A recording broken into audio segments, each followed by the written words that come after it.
সোনা সকলের উপর রাগ করে নিজের ঘরে দরজা বন্ধ করেই বসে থাকে। সকলে মিলে সোনাকে ঘরের বাইরে আসতে বলে, কিন্তু সোনা কোনোভাবেই রাজি হয় না। ঠিক তখনই উর্মি সূর্যর কাছে আসে এবং বলে যে পানি খাওয়ার জন্য। এতে সূর্য খুব ক্ষিপ্ত হয়ে যায় এবং পানির গ্লাসটা সেখানেই ফেলে দেয়। সূর্য তখন বলে শুধুমাত্র উনিই পারবে সোনাকে কথা শোনাতে, সোনাকে খাইয়ে দিতে। অন্যদিকে রুডি সকল নেট কানেকশন বন্ধ করে দেয় আর বলে যে এবার আমাকে আর কেউ খুঁজে পাবে না। কুন্তলা তখন বলে সবই ঠিক আছে, কিন্তু আমার একটা জায়গাতেই ভয়, সেটা হচ্ছে দীপা সেনগুপ্ত। রুডি তখন বলে উনি আমাকে আর কতবার মারবে, ওনার কাছে তো আমি এখন মৃত। তখন কুন্তলা বলে তুমি এখনো দীপা সেনগুপ্তকে চিনতে পারোনি, ও কি কি করতে পারে তার কোনো ধারণাই নেই। তবে কৃষ্ণ বেশি বাড়ার আগেই ওকে আমি জেলে ঢুকিয়ে দেব।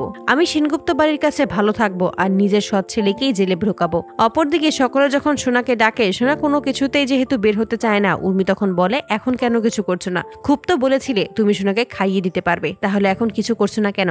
তখনই দীপা বলে যে আপনি ওর মায়ের কাছে ফোন দিন, তবে সত্যি নয়, মিথ্যা একটা ফোন, তাহলেই দেখবেন ও বেরিয়ে গেছে। উর্মিও দীপার কথা মতোই সেটাই করে এবং সত্যি সোনা ঘরের দরজা খুলে দেয় আর বলে যে ওই মহিলা এই বাড়িতে আর কোনোদিনও ফিরে আসবে না। দীপা তখন ঘরে প্রবেশ করে, সোনাকে বলে তুই যদি না খাস তাহলে তোর বাবাও কিন্তু খাবে না, তোর বাবা এমনিতেই খুব অসুস্থ, তুই কি চাস তোর বাবা আরো অসুস্থ হয়ে যাক? এই বলেই সোনাকে বুঝিয়ে নিজের হাতে খাইয়ে দেয়। তখন সোনার আগের কথা মনে পড়ে যায়, তার মা তাকে এভাবেই খাইয়ে দিত।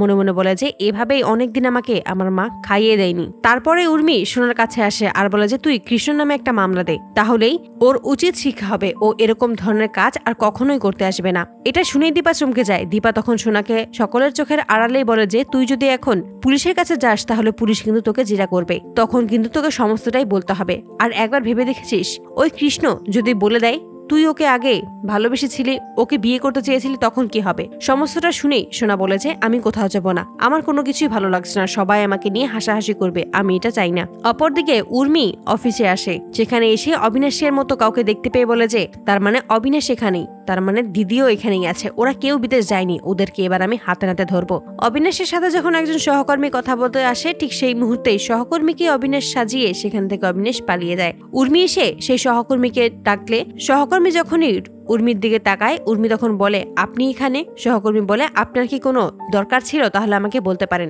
এই বলেই উর্মি সেখান থেকে চলে যায়। অপরদিকে সকলে সোনাকে বুঝিয়ে রাজি করায় পুলিশের কাছে যাওয়ার জন্য। তার আগেই অবিনাশ পুলিশের সাথে কথা বলে সমস্ত ঘটনা খুলে বলেই সেখান থেকে চলে যায়। তারপরে সোনাকে নিয়ে কুন্তলা সেখানে হাজির হয় এবং পুলিশ সমস্তটাই শুনে সোনার মুখ থেকে। অপরদিকে রূপা কৃষ্ণের সাথে কথা বলার জন্য বাড়ি ফিরে আসে, কিন্তু কৃষ্ণ দরজা বন্ধ করে দিতে যাবে, ঠিক সেই মুহূর্তেই দীপা এসে আটকে দেয় আর বলে যে আমি তোমার সাথে কথা বলতে এসেছি, আমি একজন মা হয়ে তার ছেলের সাথে কথা বলতে চাই, তুমি কি আমাকেও ফিরিয়ে দেবে? তখন কৃষ্ণ আর কিছুই বলতে পারে না। দীপা তখন কৃষ্ণকে কি হয়েছে সমস্তটা জানতে চাইলে কৃষ্ণ বলে যে আমাকে তো কেউ বিশ্বাসই করে না, তাহলে আমি আর কি বলবো, আমার কিছুই বলার নেই। তখনই নিজের মাথায় কৃষ্ণের হাত দিয়ে বলে যে এবার তুমি বলবে তো সত্যিটা কি? তখন কৃষ্ণ বাধ্য হয় দীপাকে সত্যিটা বলার জন্য।